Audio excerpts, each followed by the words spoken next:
свое время автомобиль носил кликуху «Селедка» у нас.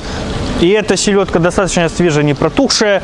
Как важно знать цифры, да? А то можно лохануться. Какой тебе двигатель? Ну так можно в цифре ошибиться и совсем не то вам приедет. За 300 и за 500 памятники стоят. А что ты рулем мотаешь? Все нормально, я все чувствую, я привык, все зашибись. Автомобиль был полностью уже оцинкован. Звук закрытия двери просто идеальный. Ну там же больше места, туда и удобнее.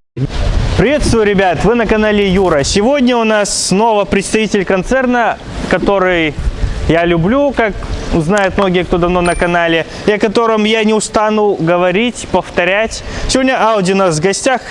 Это сотка, у нас была 200-ка. Я упоминаю и о ней думаю. Автомобиль вышел в 1983 году и, став лучшим автомобилем Европы 1983 года, забрал первое место, обошел Ford Sierra, но Ford Sierra тоже был грозный противник, хороший заднеприводный автомобиль на тот момент.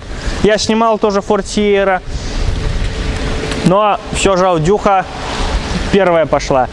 У нее был лучший аэродинамический коэффициент, на тот момент это 0,3. Потом 124 ее обогнал, но ВАГ потом снова отыгрался за этот показатель, да и в принципе за многие остальные.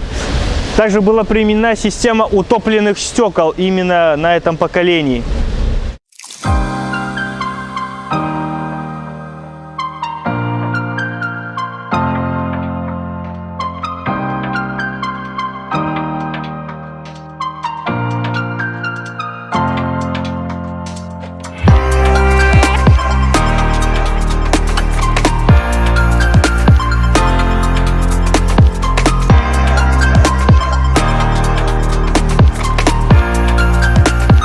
В 1984 году вышла версия Quattro. Quattro, знаменитый Торстон, полноприводная Audi. С сентября 1985 автомобиль был полностью уже оцинкован. Но принято упоминать, что с 86-го, чтобы не ошибиться, хотя эта информация уже устарела, потому что они уже многие не существуют, но с 86-го полностью оцинкованные автомобили пошли. И именно с этого момента мы все так Audi уважали и любили за их, ну, практически пафосно, но вечный кузов. А до этого в районе 40% она была полностью оцинкована только. Вернее, полностью, а частично, до 40%. Самое главное, на этих поколениях компания ВАГ уже решила, куда она пойдет дальше. Уже была определена судьба компании, и она не потерялась в 90-е. В 90-е ВАГ, в принципе, так достаточно преуспел. Сразу была выбрана концепция технологичности и турбовых двигателей, потому что, как никто другой, да, многие пытались, многие давным-давно турбины ставили, но это было не так массово. Именно на ВАГе, на дизелях пошли турбины практически, ну, не поголовно, но очень массово, потому что те же БФ-2, Passat с 82 года, с 81 пошли, с 82 уже турбины везде пихали, наполовину уже турбовые были. Также на сотках, ну, очень много было и атмосферных дизелей, но планомерный переход уверенный пошел уже в тот момент. Оцинкованная, не оцинкованная, но, конечно, возраст берет свое. Машины начинают гнить. Но данный автомобиль находится в заботливых руках. Это рестайл, как вы заметили, вот, по ручкам. 3 года назад автомобиль перекрашен, и ничего с него не прет. Автомобилю 32 года, в 29 лет, к 30-летию ему сделали подарок. И он с гордостью этот подарок несет на себе и благодарен. Потому что это самое главное преимущество. Я всегда говорю, что есть кузов, есть автомобиль. Нет кузова, это груда запчастей. В отличие от японцев, тех же, ну, много автомобилей, в отличие от ВАГа, которые уже сгнили насквозь и про них давным-давно забыли. А эти сотки все равно ценятся этим. Да, на ней будут жуки сидеть, и на ней сидеть. Там несколько жуков я на ней понаходил. Да, в багажнике уже покрывается ржой, но дыр нету, но ржа все равно присутствует. Но в целом все равно состояние на это время, на такой возраст просто потрясающий. На 16-м литье смотрится он очень хорошо, но негативная черта то, что слишком высокий, но это плюс. По клиренсу можно куда угодно заехать, через эти бордюры перепрыгнуть, это не проблема, это хорошо. Но во время езды больше воздуха идет под автомобилем, и более хуже получается шумоизоляция, больше шума в салоне. Плюс к этому Конечно же, маневренность. Автомобиль не отличается, данная версия, маневренностью, потому что спереди Макферсон, сзади балка. То есть кольцо хорошо так траекторию вывернуть у вас не получится, машину все равно в сторону потянет.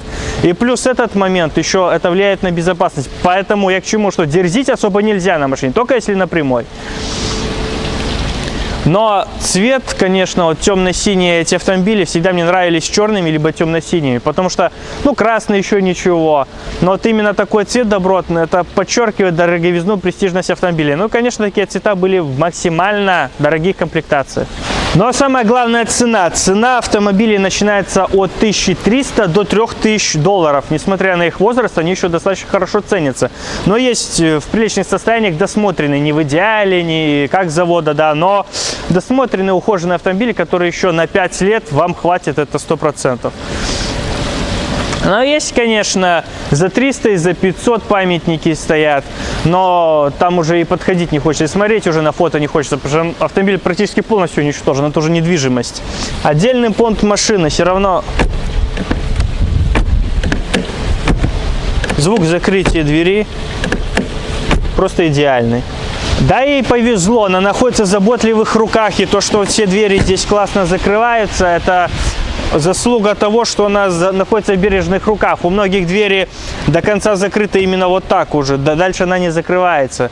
И сам кузов уже расползается до такой степени, что он латками переварен, и едешь, машину невозможно удержать даже напрямую, нужно подруливать. Но за всю историю их произведено было 852 тысячи с чем-то, в кузове Avant 220, насколько я знаю. Кто не знает, поправьте меня. Вот. Но я думаю, все, кто из них в живых остались, они все у нас. Но если брать этот автомобиль с точки зрения, ну, конечно, не всем важно, как эти двери, в принципе, закрываются.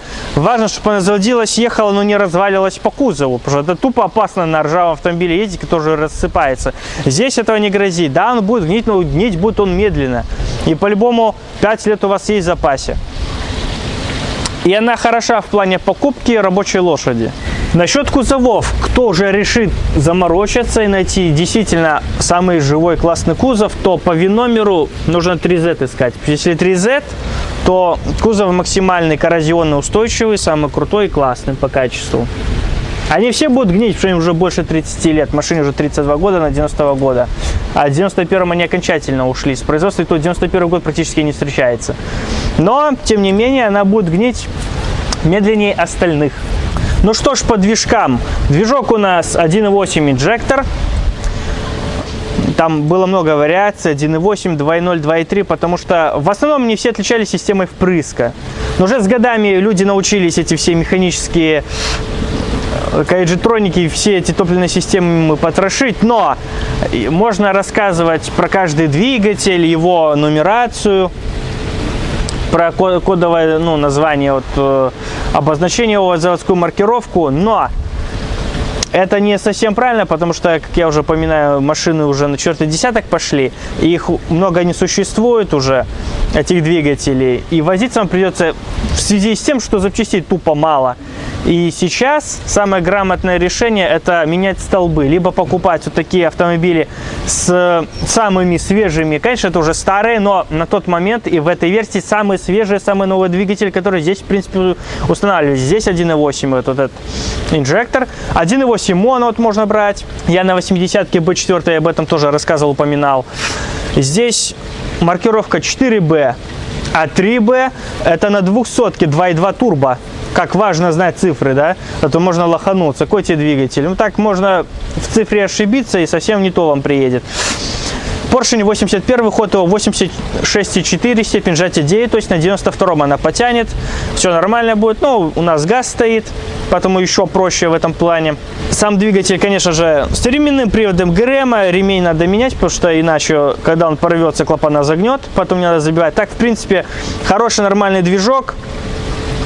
Ну, как понять уже по инжектору, что распределенный впрыск уже на каждый цилиндр своя форсунка.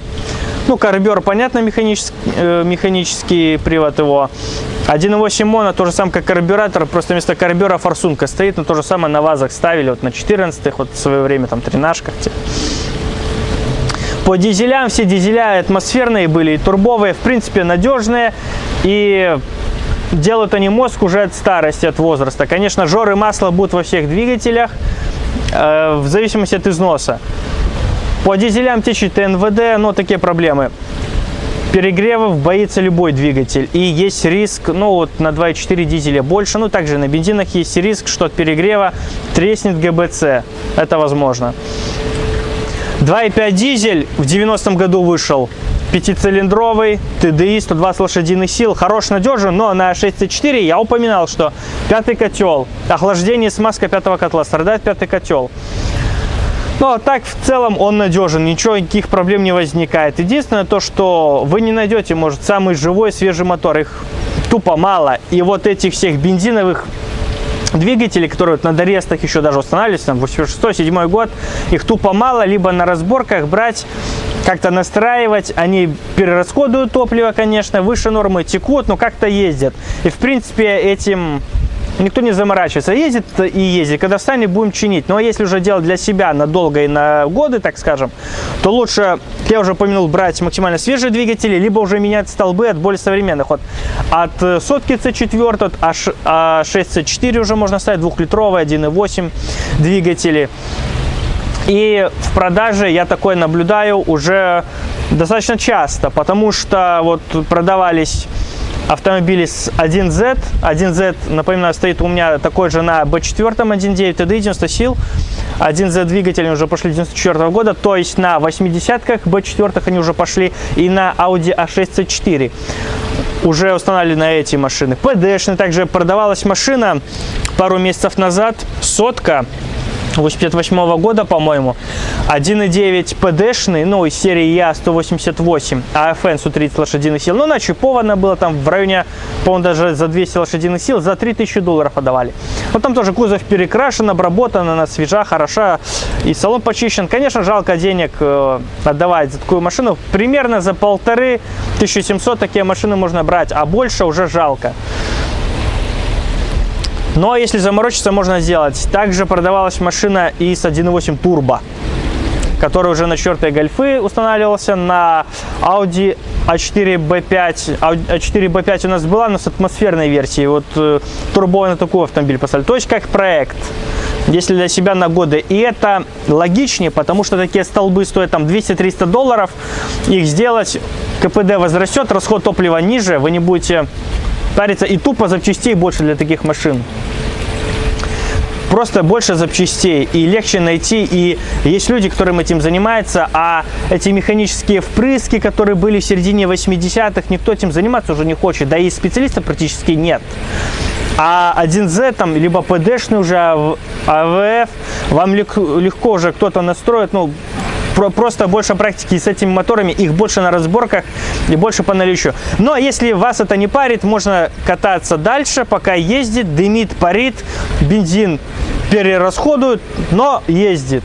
И все нормально. Можно и так, но решать вам, каждому свое. По коробкам у нас пятиступенчатая механика, это преимущество, потому что автоматы старые, допотопные, неэкономичные, поэтому найти их тоже проблема, поэтому лучше всего механика, и это самое грамотное решение в этих автомобилях. Если будет кто-то заблуждаться насчет кваттро и переднего привода, то кваттро, конечно же, с завода немного отличается. Снять балку и установить кваттро не получится, это все равно есть некоторые изменения. Я не говорю, что это невозможно, но придется повозиться. Если хочется кваттро, нужно искать изначально кваттро. Ну что в салоне? Первое преимущество рестайлинга. Помимо ручек дверных, ну, конечно, дверные карты изменились уже. Ручка не здесь, а здесь стала. Да, гораздо удобнее. И вот все равно в свое время очень приятно. Такая мелочь, но вот хорошо ручку эту сделали. Я руку кладу, и очень удобно даже во время езды так ехать будет. Но самое главное, это, конечно же, изменили торпеду. Торпеда гораздо современнее, хоть она с 88 года уже пошла, эта торпеда. Но в 90-х примерно такой же стиль был, и уже можно говорить, что она из 90-х, по сути. Хотя она уже в конце 80-х пришла на конвейер, но не так уже это устаревшее выглядит. Ну, конечно, это понятно, что автомобиль не современный, но...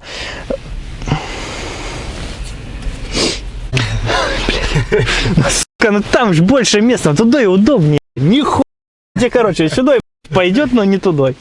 Но самое главное торпеда, потому что эта торпеда, она хоть и в 88 году уже пошла, но в сравнении с Дорестовой, которая уже явно это ретро-стиль, это уже видно, что она тупо даже старая, не то что ретро-старая. Здесь еще смотрится добротно. Хотя понятно, что автомобиль уже давным-давно ушел в историю. Но качество материалов, конечно, классное. Насколько сейчас это возможно, потому что пробег вносит свои коррективы, все равно плотно все это не сидит, уже начинает гулять. Ну и сам по себе автомобиль неплохо еще сохранился. Это, конечно, уже зависит от конкретного владельца. Приборка сама уже была, это Понт в свое время. Эти дополнительные индикаторы, все это было супер. Были, конечно, более дешевые версии, где вот здесь заканчивалась приборка, здесь была ниша, но у нас более богатая комплектация. Есть подогревы заднего стекла, нет кондей-мандея, но есть печка. Ну, вот эти крутелки уже покрасивее выглядели, чем эти рычаги туда-сюда мотающиеся, как у старого какого-то там приемника советского. Вот. Здесь уже, конечно, поприличнее, поинтереснее. Сама сидуха мягкая, очень удобное сиденье, потому что все равно очень много автомобилей более современных, где дубовая подвеска. Ну да, я не осуждаю это, потому что BC-класс это все равно не величие комфорта, а дешево и надежно, сердито. Но помимо жесткой ходовой, такие же жесткие сиденья, как будто... Ну, машина сама тебя выгоняет, не сидя. А здесь сидишь и вставать не хочешь. Тут можно сидеть и тут философствовать, на разные темы разговаривать. Преимущество это электроподъемники, но только на передних дверях, сзади весла. Но были и 4, но это очень редко. Электропривод зеркал и обогревы, по-моему, тоже встречались, но у нас механически это все. То есть есть более топовые версии, но... Сейчас важно находить состояние автомобиля, а комплектацию уже собирать свою. Ну что, по месту сзади. Первое преимущество, вот сел и, блин, провалишься. Вот мягкое сиденье, сидишь и уходить не хочется. Кажется, вот снял бы.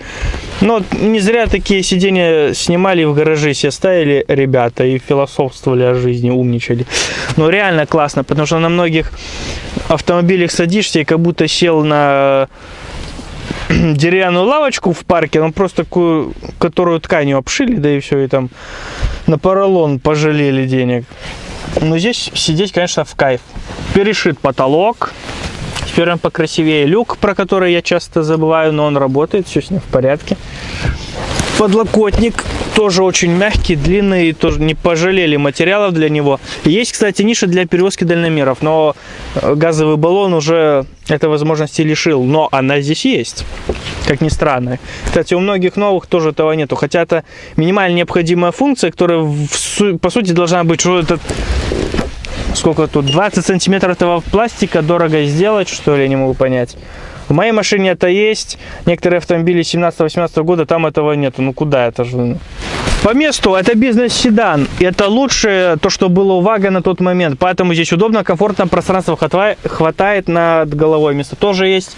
Но из-за потолка вот крыша чуть ниже, то есть здесь еще теряется 3-4 сантиметра. Потому что если более рослый пассажир сядет, то уже головой будет расчесываться. Но если бы не было люка, вот крыша была бы выше. Вот примерно, да, 3-4 сантиметра здесь теряется.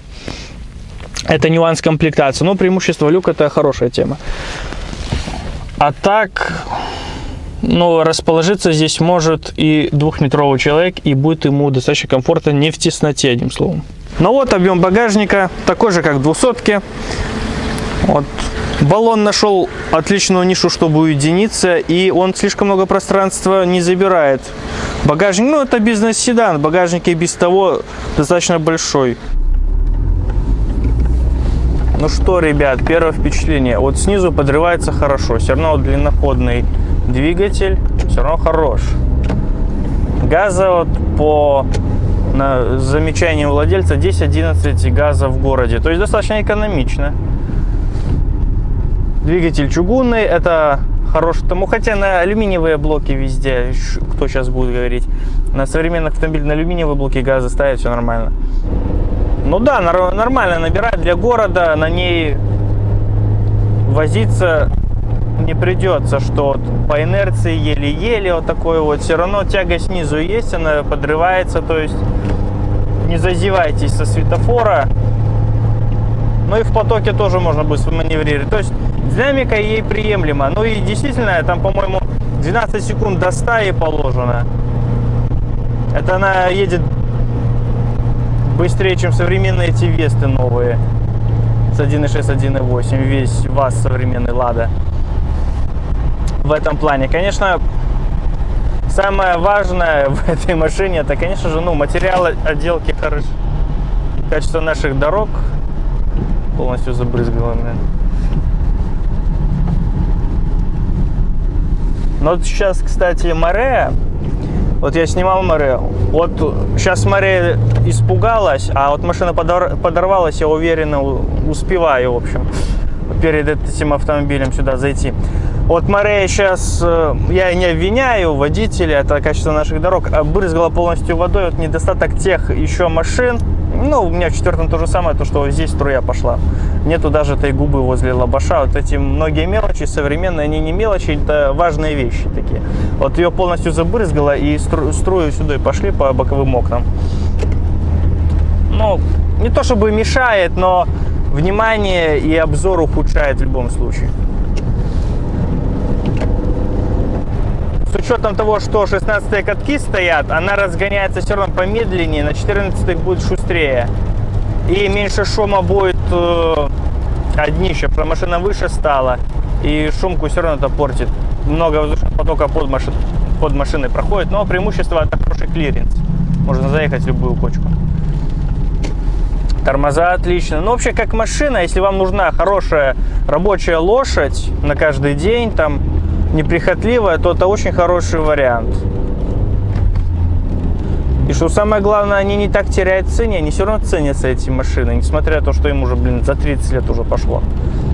Ну вот, третья передача от 40, вот 60-70 она быстро берет.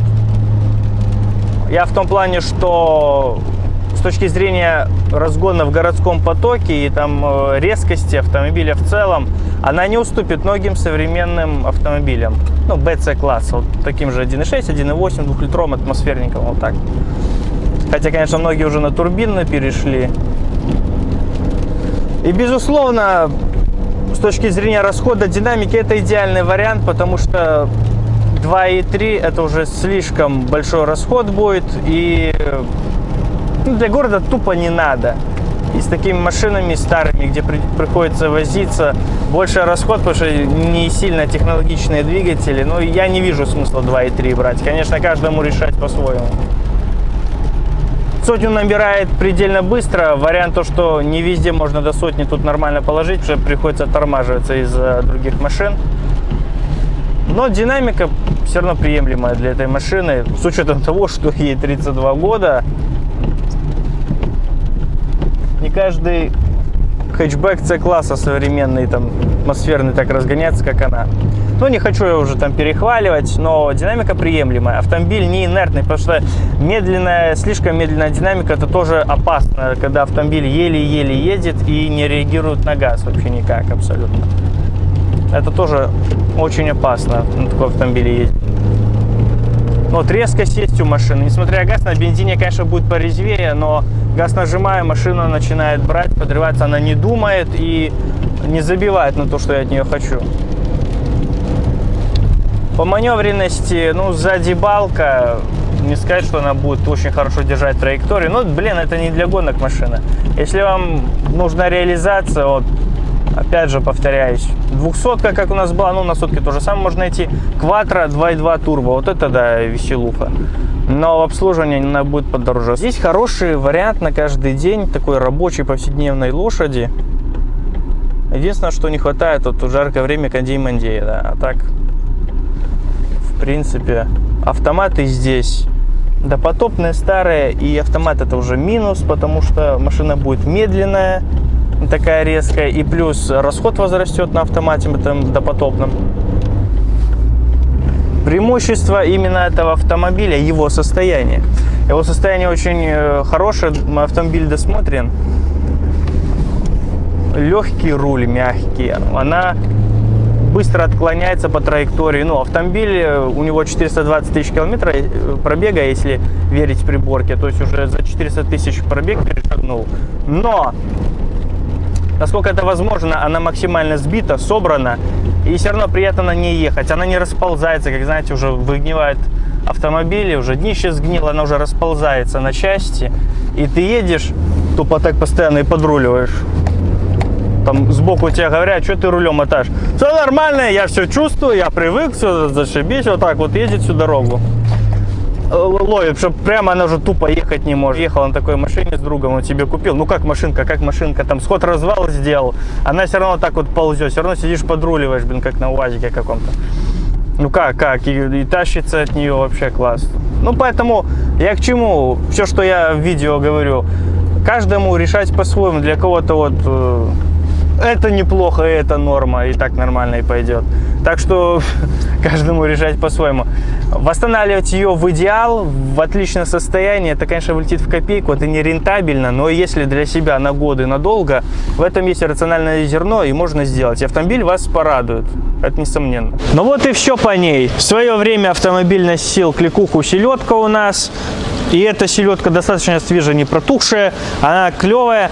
Мягкий все равно, мягкие сиденья в салоне, приятно сидеть, не жесткая по ходу, все равно это бизнес-седан, хоть в годах, но бизнес-седан, он не такой сбитый, как был с завода, не так плотно двери закрываются, ну, чувствуется, что машина старая, но все равно качество здесь было заложено, и оно чувствуется, все равно приятно ехать на машине. Единственное, вот нету кондей-мандея, но в этом плане можно выкрутиться, устанавливать более современные двигатели, которых это было с завода, которым установлено, и тупо подключить. Как, в принципе, было сделано на Audi 80 B4, который я снимал, там заменен столб, ну, полностью двигатель заменили. Там поставили от автомобиля с более богатой комплектацией, там был кондиционер, и теперь есть кондиционер в автомобиле. И то есть все проблемы попросту устранены, и нет никаких неудобств, потому что действительно это жаркое лето было, почти до 40, парило невозможно, и без кондиционера это просто пытка, это невозможно. Конечно, летом кондей нужен. Несмотря на то, что 420 тысяч на приборке, может в реальности чуть больше, она еще хороша собой. И несколько сотен она еще накатает, потому что кузов еще не расползается, не развалится. Это самое главное. А столбы по 100, по 150 долларов можно найти. Можно искать более современный двигатель, устанавливать, заморачиваться, делать из него самолет. Но это решать вам. Можно найти и, как было 200 у нас на канале, можно найти с 2.2 турбо на кватро. Получите самолет. 180 как к себе домой. Но обслуживание такого двигателя дороже. И расход топлива уже, конечно же. Но такая машина стоит еще в продаже, 2800 красная, 90 год, по-моему, 92,2, но 220 сил именно шли на 3Бшных 20 клоп, а там, по-моему, лошадей на 200, но все равно они пулят очень хорошо. Спасибо большое за внимание, ставьте лайки, делайте репосты, подписывайтесь в соцсети, не забывайте нажимать на колокольчик, чтобы ничего не пропустить. Счастливо!